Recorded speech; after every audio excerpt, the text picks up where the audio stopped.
В Сыктывкаре отшумел мультифестиваль «Ибица». Гости масштабного действа могли стать коми-охотниками, понаблюдать за сражениями сильных медведей, послушать музыку от рока до народных песен.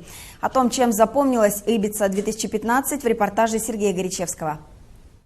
Проходивший на этот раз в Сыктывкаре мультифестиваль «Ибица» принимал гостей в новом формате и с новой концепцией «Зеркало времени». Территорию праздника, Стефановскую площадь и прилегающие улицы, организаторы разделили на несколько тематических зон, посвященных древним полубогам – медведю, коршуну, ящеру и соболю. За основу взяли бронзовое зеркало, найденное в Усть-Илимском районе и датированное 5-3 веками до нашей эры. Оформление старинного артефакта решили использовать и на Ибице, чтобы подчеркнуть связь между всеми национальностями республики.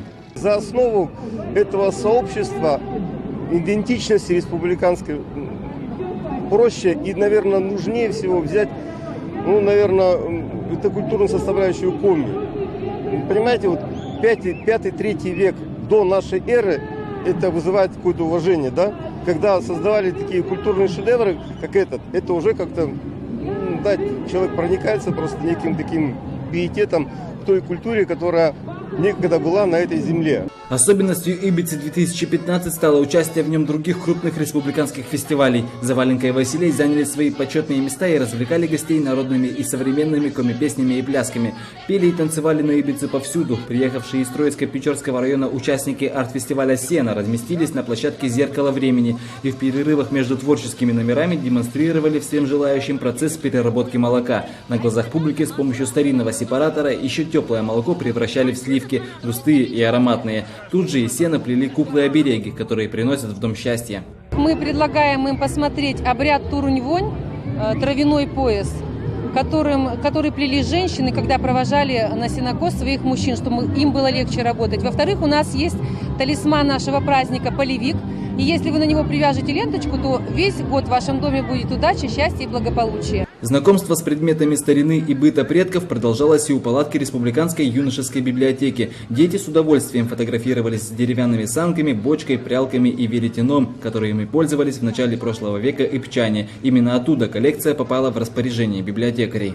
Это реальные вещи быта коми-народа, которые делали живые люди для своих нужд. Они работали, они долгое время ими пользовались. И, конечно, от них исходит какое-то тепло, какая-то радость. На площадке, посвященной косолапому, развернулось поле битвы, а если точнее, национальной борьбы «Зум-и-Дож». На русский название традиционных состязаний переводится как «Сильный медведь». Понаблюдать за богатырями собралось внушительное число зрителей. Сначала силовое многоборье, где соперники проверяют друг друга на прочность, силу пальцев, ног и рук. Затем борцы вступают во второй раунд – Ош-Тыш или бой медведей. Ее сделали, например, как медвежья борьба. Вначале все время вот так, как медведи, руки поднимают. То, что тут можно побороться, тут если столкнешь за татами, то можно выиграть. Но сегодня нам сказали, что можно бросать только на середине, потому что был дождь. Развлечения на Ибице были на любой вкус. Кто-то, несмотря на моросящий дождь, рубился в настольные игры. Кому-то больше по душе оказалось знакомство с мотоциклами сыктывкарских байкеров, полярных волков. Большой интерес у взрослых и детей вызывали охотничьи забавы. На площадке охотничьей забавы гости мультифестиваля могли поучаствовать в народных состязаниях, пострелять из лука и арбалета, поупражняться в метании копья, топора и даже бревна. На асфальте начерчена специальная разметка, с помощью которой можно сравнить свою силу с силой героев коми-легенд.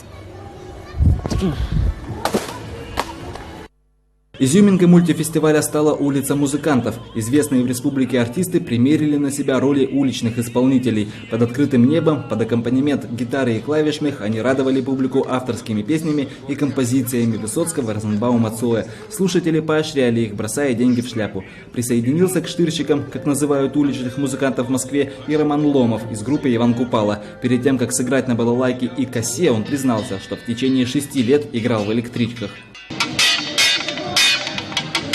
Нашлось место на фестивале и для более экзотической музыки. Потомки древних инков, одетые в пестрые яркие национальные костюмы, провели свой концерт, сыграв на этнических инструментах традиционные мелодии индейцев Южной и Северной Америки.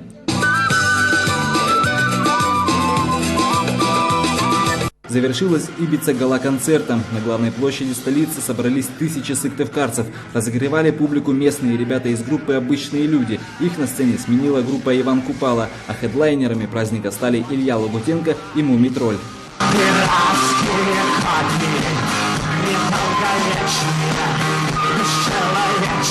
Рокеры исполнили с десяток композиций. Со сцены звучали как годами проверенные хиты, так и песни самого свежего альбома группы. Сыктывкарцы безучастными не остались. Под зажигательные мелодии публика на площади танцевала и во весь голос подпевала мумий-троллям. Сергей Горячевский, Артемий Гурьев, Вести Коми.